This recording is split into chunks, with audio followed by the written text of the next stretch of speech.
You ready? You ready for it? No. Well, we'll start now anyway, okay? You alright? You need a glass of water or anything? I've already got one. Sweet.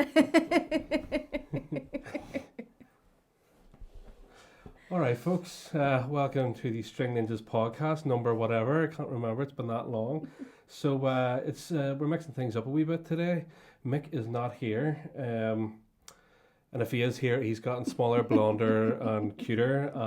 But his titties have gotten smaller. So, so yeah, that's a weird one. So yeah, today I'm joined by the wonderful Fionnuala Cullen, who is the singer, front woman, Only woman. only woman in the band, the Scallions, and my better half. I don't know if I've told you that. She's mine, all mine. Get the fuck. We've signed the contract. We've dotted the lines, and that's that done. So stop. Put your dicks away and leave her alone. So yeah. First things first. Check out our Patreon. Patreon.com/String Ninjas. You can go on there and subscribe if you fancy supporting us, and you get access to all our music, all the podcasts, early access to them, and any other shite that we come up with. So yeah, it's well worth 50p of your money, isn't it, Fionnuala? Should have got you to do the voiceover for this. Subscribe to the String I'd have Ninjas just podcast. laughed.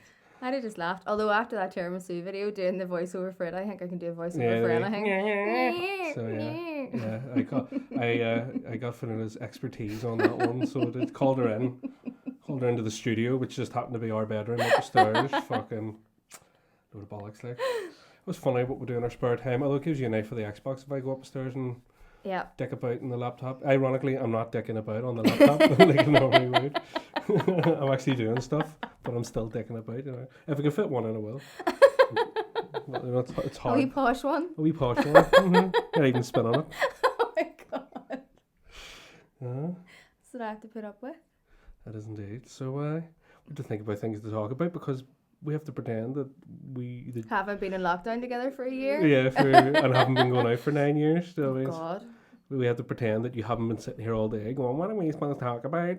I've been asking you for a week and you kept going, We'll just see what happens. Don't know, see.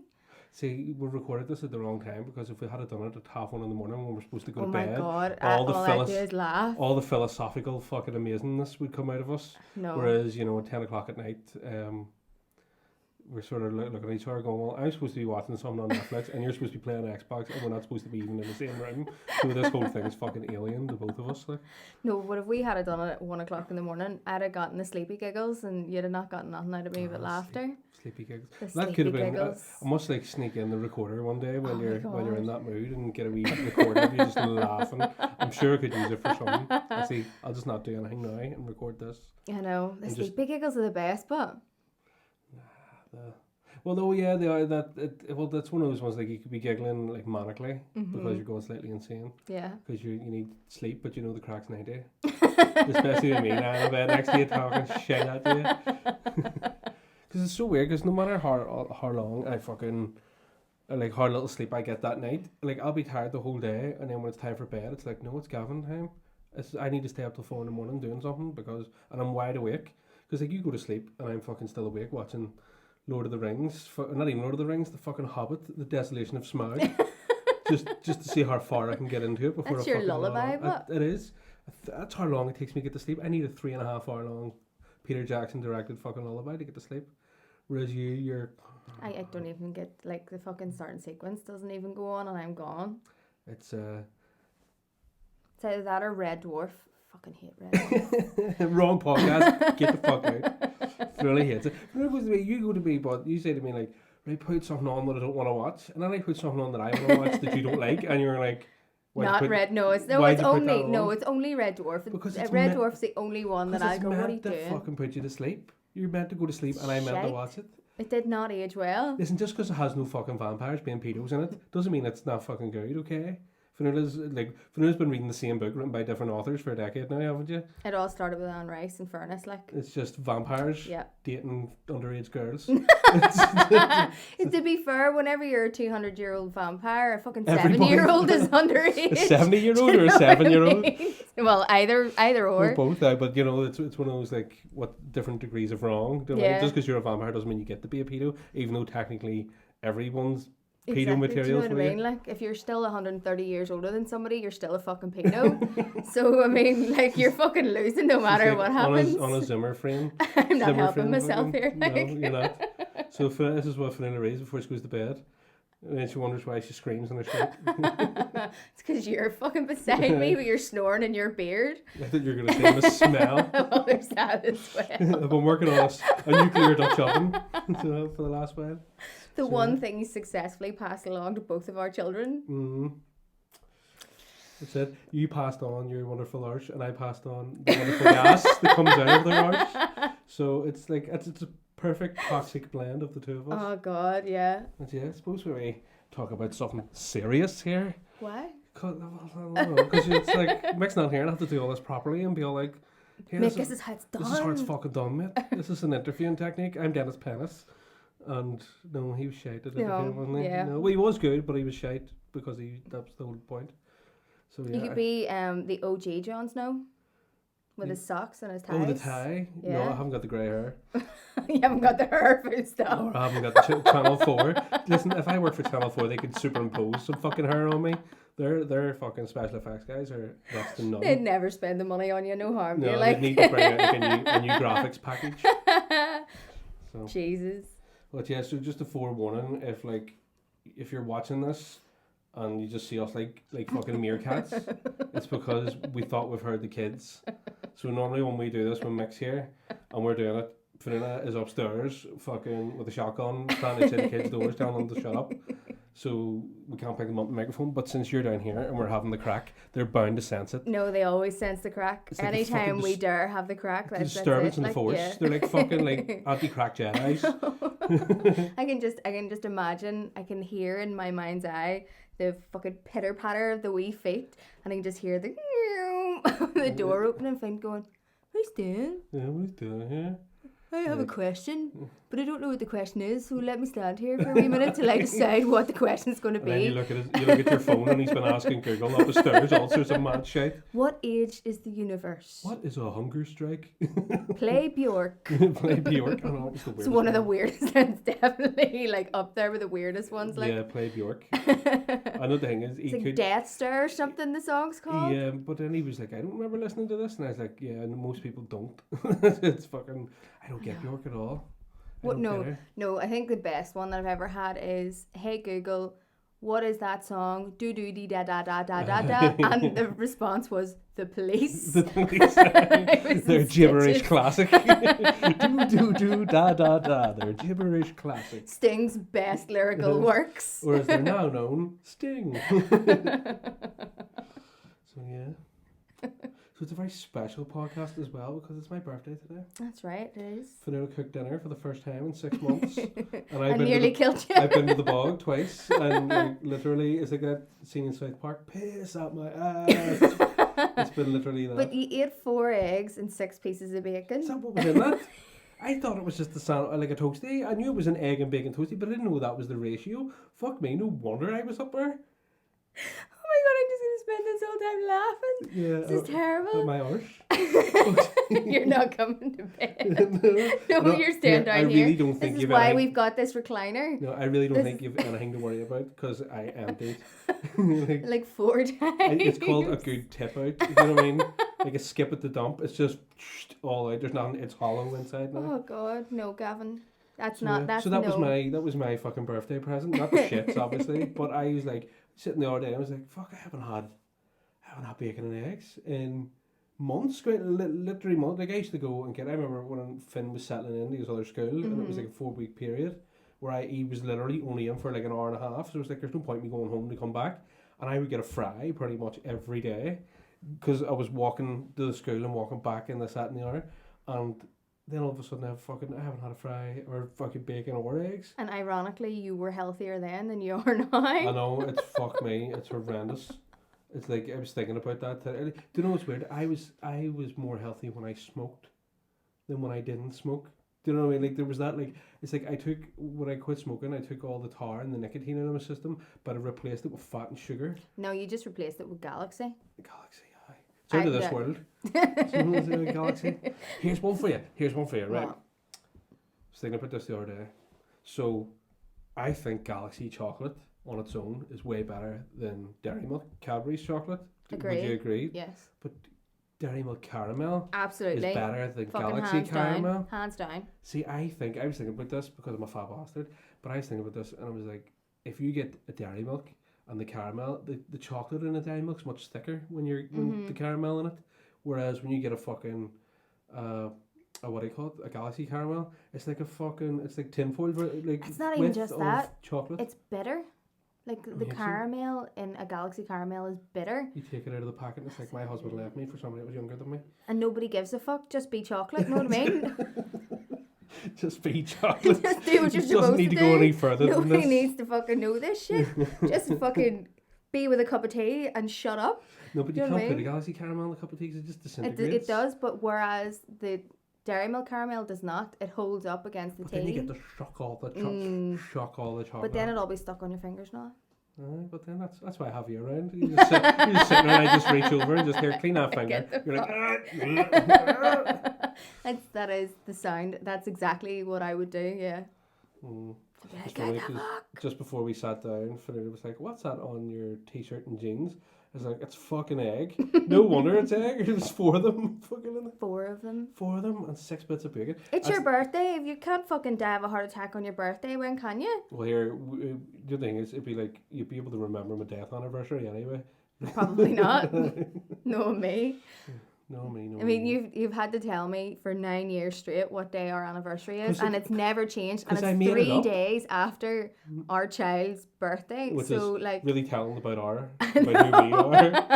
That's terrible. Our first year anniversary was like 3 days after our first board check. Yeah. That was funny.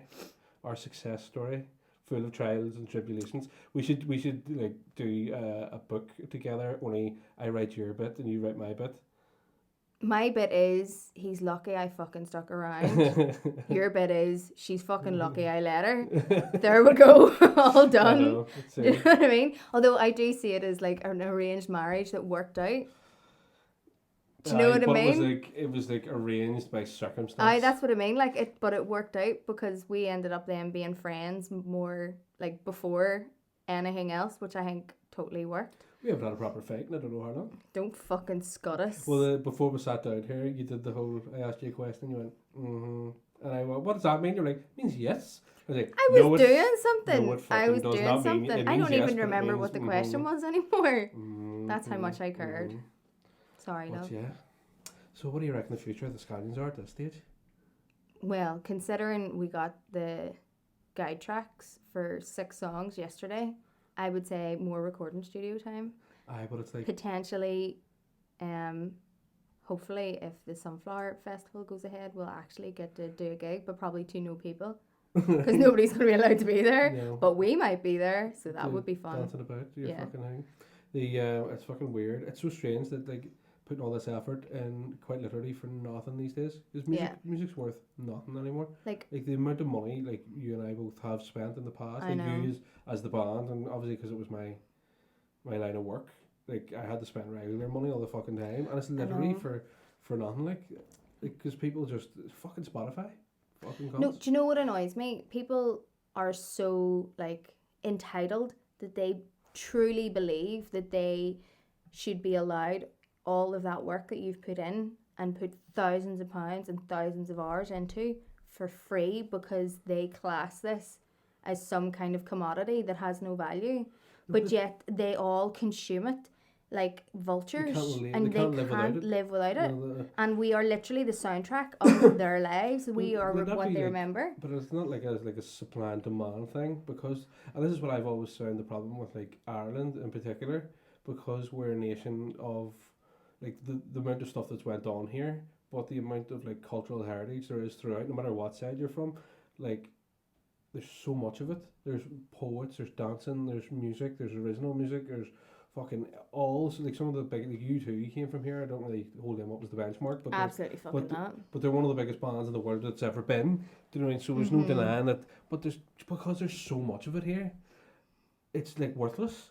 It'd be different if there was like 3 people walking about that were like, we do all the music and we do all the poetry and we do all the dancing, people would be fucking paying them because the people to go, like, because we're the ones that do it, you owe us loads of money. But because you go, See? right, well, he's not going to do it, Jim over there will do it for 50 quid, fuck you, do you know what I mean? Yeah, but I understand that, but I think that it's really telling of the culture of the people how times have changed, because it used to be such like people used to see it in such high regard, like, you know, having this talent and this storytelling ability and being able to take history and spread it through the mouth by song and by prose.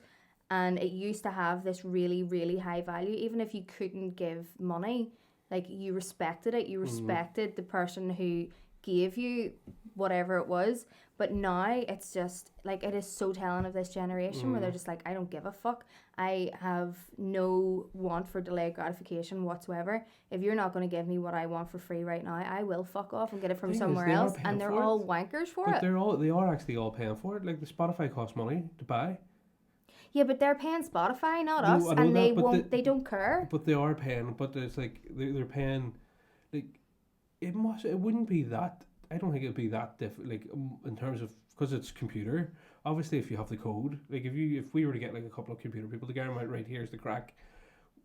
Design us a platform, and like basically to merge Spotify, and you'll get a wage from it every year, and it's just be us, and it just, after that, it's just a case of it loading itself up and people go into that, and all the money they pay just automatically goes out to the people that, regardless if they got played a million times or whatever, everybody got the same amount. It just went out regularly. Because there would be very little overheads with that in the long term, I think, because it's maintenance after a while. But do you remember when Taylor Swift had the same argument in the same fight, and then Jay-Z started Tidal? But there was so many lawsuits and stuff coming from Spotify, and Spotify had the money in the backing that even something that the likes of Jay-Z and Taylor Swift created, and they're global superstars, was still completely crushed. There is no way that there hasn't been a grassroots version of this. At least 10 times over. I suppose that's what Bandcamp is. And it's been destroyed. But the problem with Bandcamp isn't user-friendly and accessible to everyone, whereas Spotify is so simple to use. It's such a simple platform. That's kind of funny, deliberately. That sort of brings morons are able to use it. People but that's what I mean. Low like, emotional intelligence. Deliberately. Do you know what I mean? You know, like Finn can use it, and he's 7, and he could use it before he could read, and that's made specifically, and they have paid millions for this platform to be set up in this specific way. But because they already have it in that specific way, as soon as you try to mimic that in any way, shape or form, you're destroyed. It's a weird thing, because I was trying to think about, like, tracing it back, like, how obviously events led up to this happening, and I was thinking, like, for one, it was like, right, everybody, if you want to really fuck Spotify over, everybody needs to withdraw all their music, like, instantly, a little thing. But then I was thinking, well, a lot of the artists that are complaining about it are people that are on it. And then I was watching your man Rick Beato on thing, and he was talking just in general about stuff, and it put something in my head. See, a lot of the artists aren't in charge of their work anymore. It's publishing companies that have bought the work, and they literally they've bought it and paid for it. They haven't paid for any recording, mixing, mastering, public anything like that there. So they literally buy it, put it on Spotify, and couldn't give a fuck. They're like, so what? If you don't make any money, we're making the money. But we're going back to those days. Like, if you look at a perfect example of an old school version of that is Bill Withers. Bill Withers created some epic tunes, like so many amazing songs, so many amazing albums, had so many amazing live performances. He's lauded as one of the greatest musicians of all time, and he made peanuts. I thought he did. I thought that was a whole myth. I thought that was a whole myth. But it's so normal for these big companies to come in, and as you say, publishing houses to come in and to take all of these, like the hard work of broke musicians who have to take the $100 paycheck because it's $100 paycheck, and they themselves or their family need to eat, and they're being totally taken advantage of. And the exact same thing is happening now, but on an internet platform. And at least back then, like, there's only so many sort of platforms that things like that could be used on. Like there was only live music, there was only recorded in a certain way, whereas now all they need is one file and they can do And that's it. anything they You can want. distribute it for nothing. Yeah, It like costs them nothing to do you know it. what I mean? Well, that's so weird. It's weird. So like, because see in a way, it's like yes, the actual, it's like the costs haven't changed for the artist.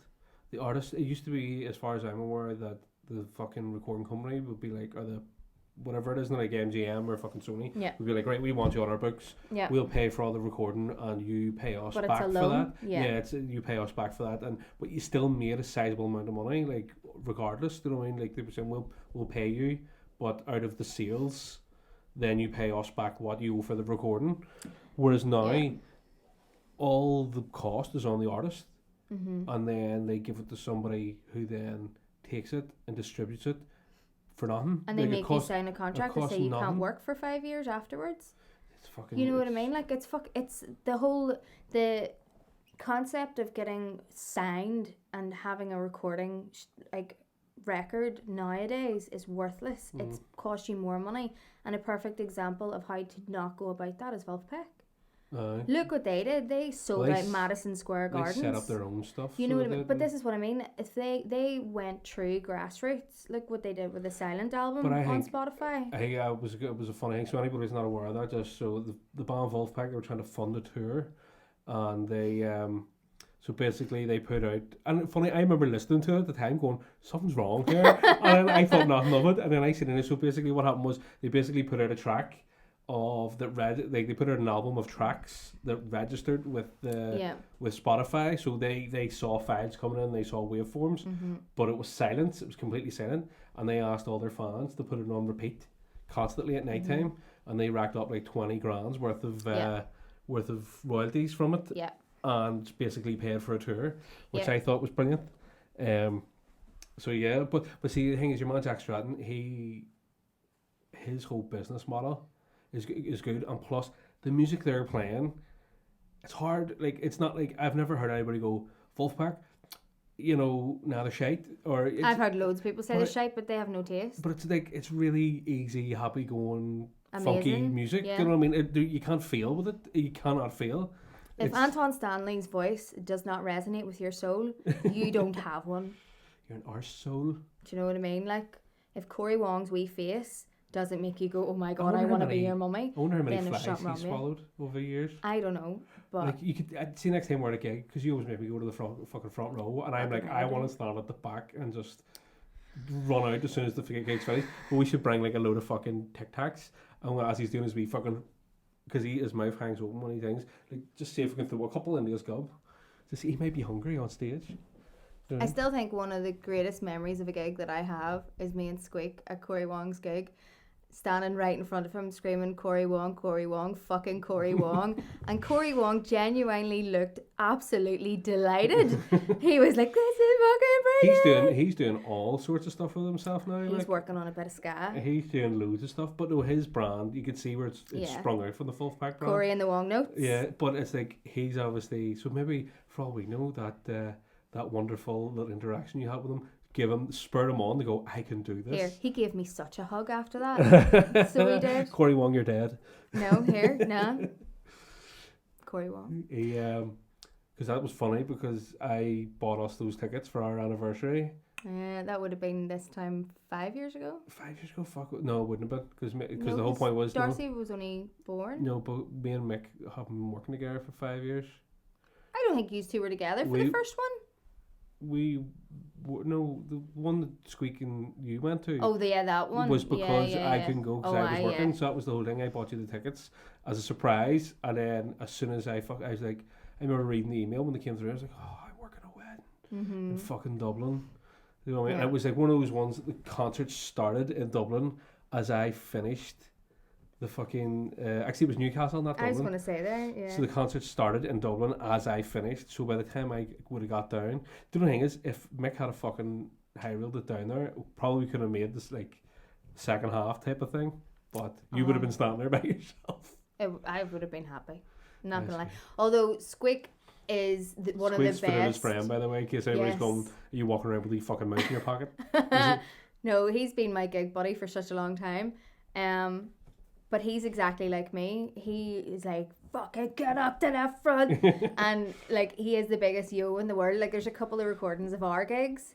Like, and we're an 8-piece ska band with a brass section. just hear him And over you the can top. hear Squeak louder than us. Do you know what I mean? And you're just like, That's- so he's brilliant to go to shit like that with. I don't know if you've ever experienced going anywhere else in the world and just out of the corner of your ears, if that's a phrase, hearing somebody going, yeah. New like Zealand. Yeah, and you're like, you're from fucking Belfast, you dick. Yeah, we're Lauren. I know. Well, because this one was banger. We did whenever we were in Queenstown, we went and did the Illusion. Like whenever you go up to the top of the mountain and you go kart down the side of the mountain all the way to the bottom. Best crack ever. Totally recommend it. And the guy who was setting up the luges, he was from Bangor, and I just heard his voice and I was like, where the fuck are you from? And he's like, I'm from Bangor. And I was like, you can't get away from Northern Ireland in flipping New Zealand or Scotland, actually, for that matter. Like if you're the only person, like it's not like the 1940s where you have to like your knapsack, your wee fucking handkerchief over your stick getting on the plane or the boat. It's like you can literally go to places for fuck all nowadays. So. No, but in New Zealand, they're like Scottish people and Northern Irish people were everywhere. It's because it's one of those weird ones. It's like, it's because we got the fucking shittest weather. We're like, we need to go somewhere that's warm, that's as far away from Ireland as we could possibly go. Yeah. So weird because we had different experiences in New Zealand. I found it to be a very weird place. I fucking loved it. The people were weird to me. It was my, like, don't get me wrong, not bad people, but just like every interaction I had with somebody, I came away from it going, what the fuck was that about? Like, what the fuck? Like, I remember I brought my guitar over and was playing like open mic nights, and all these people were like, come with us to this other open mic night in a couple of days' time. So I went and did it, and everything was like, and then they were like, oh, we're gonna go house party, you're more than welcome. And I was like, fuck it, I'm here on my own, I'll go and mingle. And I went in, and it was one of those house parties where like all the lights were off, and it was like really bad light no way, and you went through like, it was like a whole house, but no, their houses are fucking huge, and it was just surreal being in there. I was like, I ain't gonna fucking go here because you ever get like, something's gonna happen here, I need to get the fuck out. And then there was like the buses. I remember talking to a guy on the bus, and I couldn't understand a fucking what he said because he was just blitzed out of his fucking mind. I was like, I think it's his job just to sit on the bus all day and just like, wee, here we go again. Yeah. Who has their lights off for a house party though? Like, that's weird. Is this You know, in a fucking disco? It was. Do you know what I mean? That's murder on the dance floor. No, it was like that. It was like fucking. You know, it was like everything. All the lights were out, but like a weird little dingy yellow light in the hall, and like one fucking like black light that was on somewhere in the house, and everywhere else was just mood lighting. It was just fucking weird, and it was just like, you know, it was like every time you tried to talk to somebody, they were like, yeah, and they were like, oh, you know, and then they went off to talk to their mate, and then I was like going, all these fucking, they don't want me here, and I really don't want to be here anymore, so I'm gonna fucking go, and yeah, weird. You loved it. I did. Despite going with the worst person in the world. Oh, see, we both went to New Christ. Zealand with the worst people in the world. Your friend went with you, and she was a dick. And she was never my friend again. And I went with myself, and I'm a dick. So it was kind of a weird one. Although I have to say, because I was really lucky, because we got on this bus called the Stray Bus to travel from the bottom I got on to that the as top. well. Mine, the naked bus. No, yeah, you got the naked The bus. naked You bus, got the one which where was- everybody just drinks and bokes on each other. No, there was none of that. Some woman asked me to turn my headphones down. it's about the height of the interaction of it. Well, I have to say, because the people that I met on that bus, I still talk to now, and the person that I went with, I don't talk to anymore, which is just hilarious. But like, once I went, you know what, I don't give a fuck, and I was like, I'm gonna make friends, and I made friends, and like for that 2 weeks while we were there, I had a ball. We went to Macarora, which is this wee tiny, it's not even a town, it's a street. There's Bundoran. Like, no, but it was all teepees. Like, it was fucking mad, and it had one sort of pub restaurant kind of thing, but it had a karaoke machine. Oh, Jesus, we had the best time ever. The best time ever. Like, Mustang Sally will never mean anything other than that night to me. It's weird. It's fucking brilliant, but I loved it. See, the thing is, like, I've sworn never to step foot in New Zealand ever again, just because, I came home, I was like, and I was dishevelled. I was like, I came home and I was like, because I was there for 2 months, and I had been in earthquakes, had those big fucking spiders crawl all up me, had my leg get 2nd-degree burns like 20 minutes after You landing. had the wrong footwear. Wrong footwear. Oh no, that Jesus Christ. So basically, did I ever tell you about the story that I wore the wrong shoes? Yeah. And my whole feet were About fucked up? 8 or 9 times. Okay, well, I'll tell everybody at home.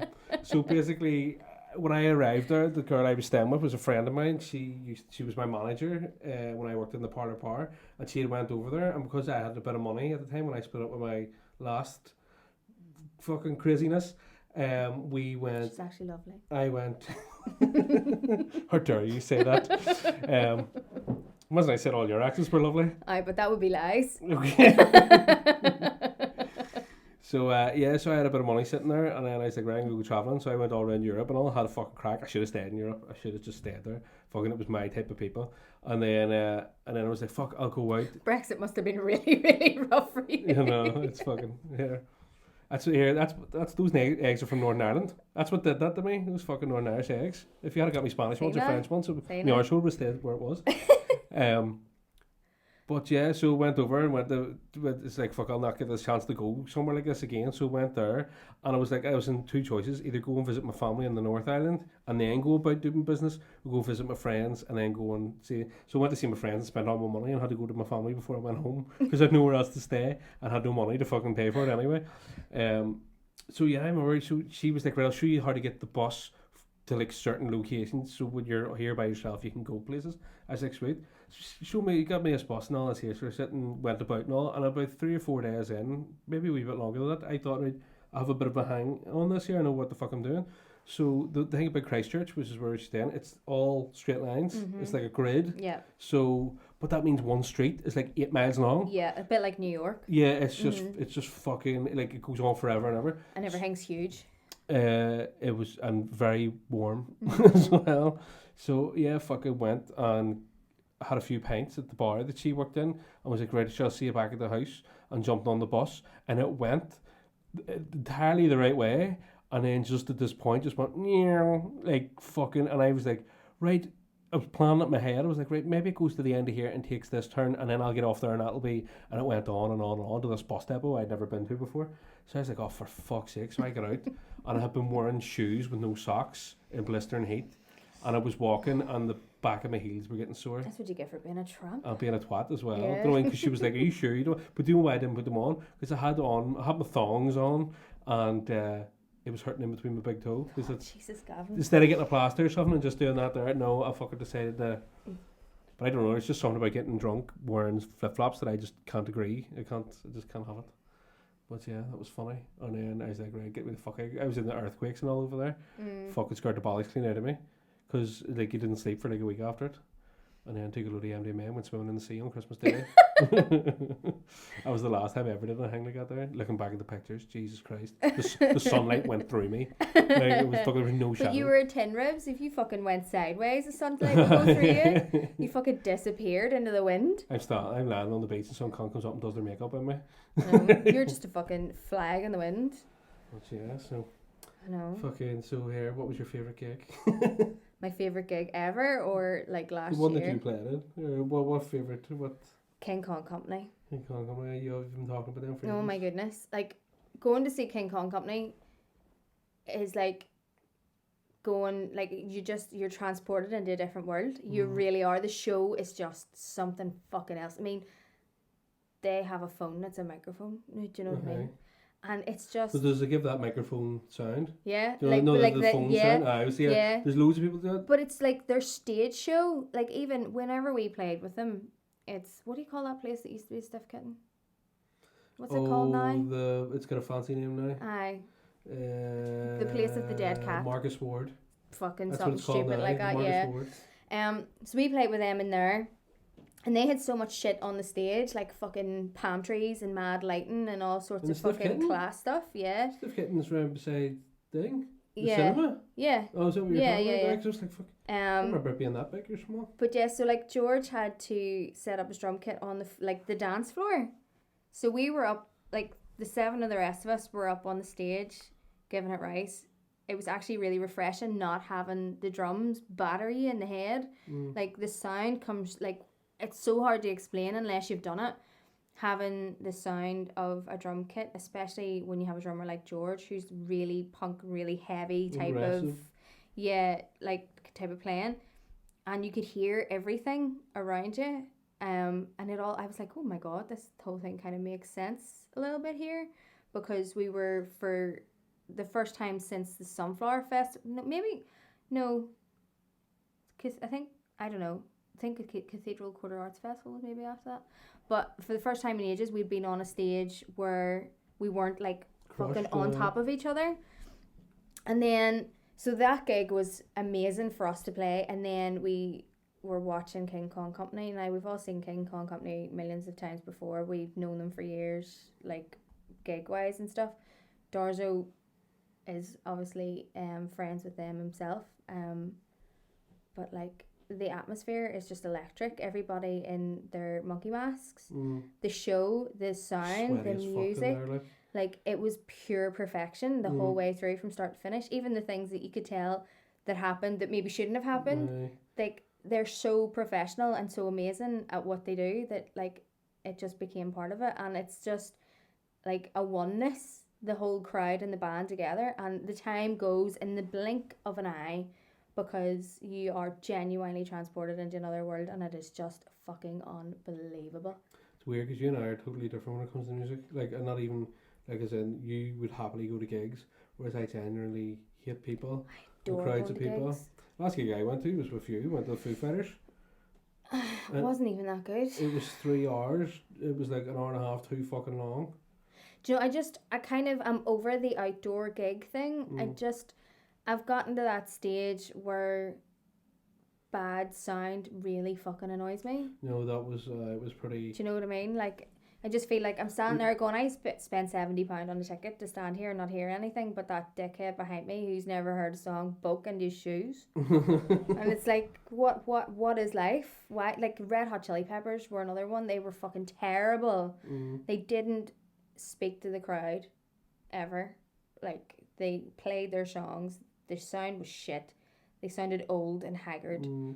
They went, see us later, and left, and me and Anya went to Rab for the last hour and had better crack at Rab, who we've seen play the same set forever. Do you know what I mean? Like, we're sort of going, why the fuck did we bother? Going to see Kings of Leon in the fucking in the, what was it, in the Odyssey, and I was, me and the ex went to Kings of Leon, and I bought her those tickets as her birthday present. She bought me Megadeth ones, and they were like a week apart. And I only wanted to see Megadeth. Judas Priest were on with them, and I was like, I really couldn't give a fuck about Judas Priest. They are good live. No, they had the big show. I was like, I'm not into it. Like, I don't know any of the music. I want to see Megadeth. So we went to the Kings of Leon show, and their studio band. Do you mean like their like stuff? Queens of the Stone Age. Or so like their albums are like really well produced, and you know everything's done perfectly, and everything's. But like live, there was just no crack with them. Everybody started going, oh, ole, ole, and you seen them like shitting themselves. They're like, what the fuck is this? Some sort of, like, for all they knew, we were shouting like some sort of racist fucking shit at them or something. They just couldn't. Whereas like if it was Megadeth, like Dave Mustaine went along with it. But it was so funny because when we went, the ex at the time, she was like, she was kind of let down by fucking Kings of Leon, and then whenever I was like, right, we'll have to go to Megadeth. And she went, and she seen the crowd and the crack and the way everybody was getting on with each other. And she was like, fuck, that was amazing. You know, like, just in comparison to the way Kings of Leon were getting on. Yeah, definitely. But I think, like, the type of gigs that I play really taught me the, like, true value of, you know, the presence and the energy of a band on a stage and how it can affect the atmosphere and the overall outcome of a gig. It doesn't even matter if you played very well, but if, like, there was one gig that we played in Antrim, in Johnny B. Goods. Alan Bull is such a lovely man. Like, I was so gutted that it wasn't better of a night for him. There was very few people there, but I just think it was because it was in Antrim. Do you know what I mean? And people can see us in Belfast a bus ride away instead of all the way up in Antrim. And I think it was just, logistically, it just didn't work. But he had such a good setup. It was, he like had a really lovely decorated bar and all, and the people that were there were really nice. But we did spend the vast majority of the gig playing in empty dance floor Yeah. with just sort of the over 50s kind of middle-aged skinhead crowd just watching and enjoying the music.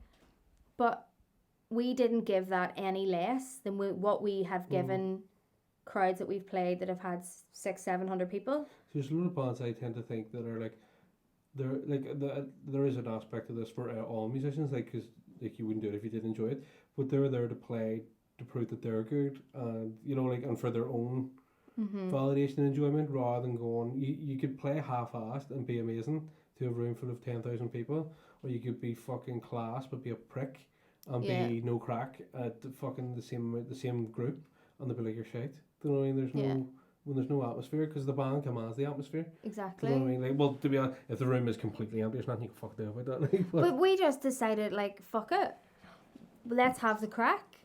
And we had just got our new banner 2 lost banners ago. And it smelt like a fucking dentist waiting room, and I swear to God, that thing got that whole room high, like it was whatever chemicals they used on it. Because I just have this memory of this smelling like the dentist while I was trying, like, especially when I was singing like Fat Cats, and you have to take so much air in, and like you could taste it in the back of your tongue. Do you know what I mean? Lovely. But we genuinely enjoy playing together, and like it didn't matter that there wasn't anybody on the dance floor, but by the end of it there was. That 15-20 people that were in that room were on that dance floor, and like there's loads of photos and stuff where I just abandoned the stage and just danced about on the dance floor with the people who decided to get up and dance, and it's definitely up there with one of the best crack gigs we've ever had. Or else there's the one in the Goat's Toe, the one where Declan fell. Fuck that gift that Darzo made. Like, I laughed and laughed and laughed. But we were quite literally standing on top of each other and couldn't dance very well. I couldn't really give it much. And we had to be really creative with what we did. Because that was packed, because that was Pills after show. And like, it's so hard sometimes, and people don't really understand how difficult it can be to adapt to whatever kind of gig you're in. But luckily I played it as like a solo person and with Mick, so we had plenty of room. But no, I know that stage, it's fucking in a weird position as well, because it's like such a thin room, and it's underneath the stairs. It's fucking weird. With so the fucking silvery background. Somebody could fuck something at you. So you're sort of paranoid about it. Yeah, and like the balcony at the top looking down on you, and you're just thinking somebody's gonna fucking spill a pint down here. But it was like fucking something out of Father's Head. But I mean, the creativity that you have to come up with to deal with whatever kind of stage setup you've got. Like when we played with the Beat, and Dave Wakeling refused to remove any of his gear to let us play. So like the 8 of us, people like that. Like if you know there's like 3 bands on and you're the headline, you go, right, we need to leave some space for these guys, because they're gonna knock our shit over. But this is the thing, like we were warned before we went on, like, don't you fucking touch my shit. But we weren't allowed to use any of their gear, so George had to try, like, there was already a full band set up on that stage in the Limelight, like the original Limelight, and that stage is tiny. And George had to find somewhere to put his drum kit as well, and like John ended up playing on the stairs behind a speaker, so nobody even knew he was there, and we genuinely had one line to stand in. We looked like we were waiting to get our photos taken in school. It was the fucking weirdest gig. It was the weirdest gig ever. Like, but.